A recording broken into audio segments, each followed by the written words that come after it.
पश्चिम बंगाल के मुख्यमंत्री ममता बनर्जी ने राज्य में चल रहे एसआईआर को लेकर मुख्य चुनाव आयुक्त ज्ञानेश कुमार पर गंभीर आरोप लगाए हैं।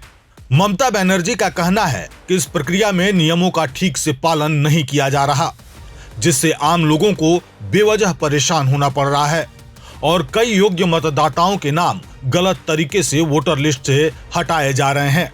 ममता बनर्जी ने मुख्य चुनाव आयुक्त को पत्र लिखकर कहा कि एसआईआर के दौरान जब मतदाता अपनी पात्रता साबित करने के लिए जरूरी दस्तावेज जमा कर रहे हैं तो कई मामलों में उन्हें उसकी कोई पक्की रसीद या लिखित पावती नहीं दी जा रही। बाद में जांच या सुनवाई के दौरान यही दस्तावेज रिकॉर्ड में न मिलने की बात कहकर मतदाताओं के नाम वोटर लिस्ट से हटा दिए जा रहे हैं। ममता बनर्जी का कहना है कि यह प्रक्रिया पूरी तरह गलत है और इससे लोगों के पास यह साबित करने का कोई सबूत नहीं बचता कि उन्होंने दस्तावेज जमा किए थे। ममता बनर्जी ने आरोप लगाया कि पूरी प्रक्रिया मशीन की तरह चल रही है, जहां सोच विचार की बजाय सिर्फ तकनीकी खामियों के आधार पर फैसले लिए जा रहे हैं। उन्होंने कहा कि इस तरह की प्रशासनिक लापरवाही का बोझ आम नागरिकों पर डाला जा रहा है, जिससे उन्हें मानसिक परेशानी झेलनी पड़ रही है और उनके संवैधानिक अधिकारों का हनन हो रहा है। मुख्यमंत्री के मुताबिक एसआईआर का मकसद वोटर लिस्ट को साफ और मजबूत करना है, न कि असली और योग्य मतदाताओं को बाहर करना। मुख्यमंत्री ने यह भी कहा कि पिछले एसआईआर का कोई डिजिटल रिकॉर्ड उपलब्ध न होने की वजह से साल 2002 की पुरानी वोटर लिस्ट को स्कैन कर एआई टूल्स की मदद से अंग्रेजी में बदला गया। इस प्रक्रिया में नाम, उम्र, लिंग, रिश्ते और अभिभावक के नाम जैसी जानकारियों में गंभीर गलतियां हो गईं।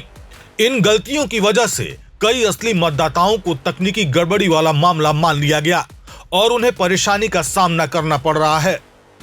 ममता बनर्जी ने कहा कि पिछले 23 सालों में बड़ी संख्या में मतदाताओं ने फॉर्म 1 भरकर सरकारी दस्तावेजों के साथ अपनी जानकारी अपडेट करवाई थी।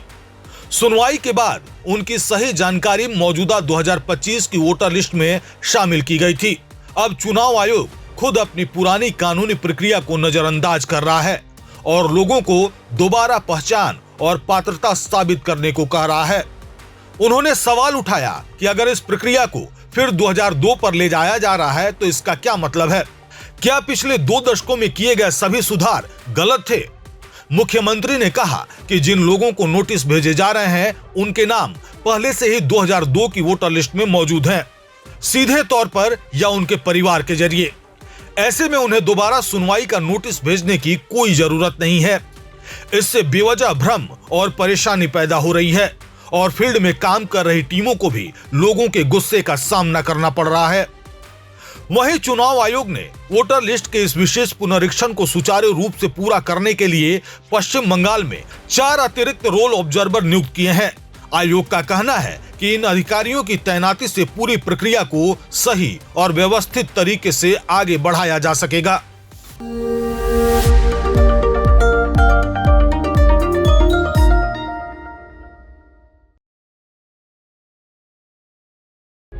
प्रभातखबर.com, विश्वास वही, रफ्तार नहीं।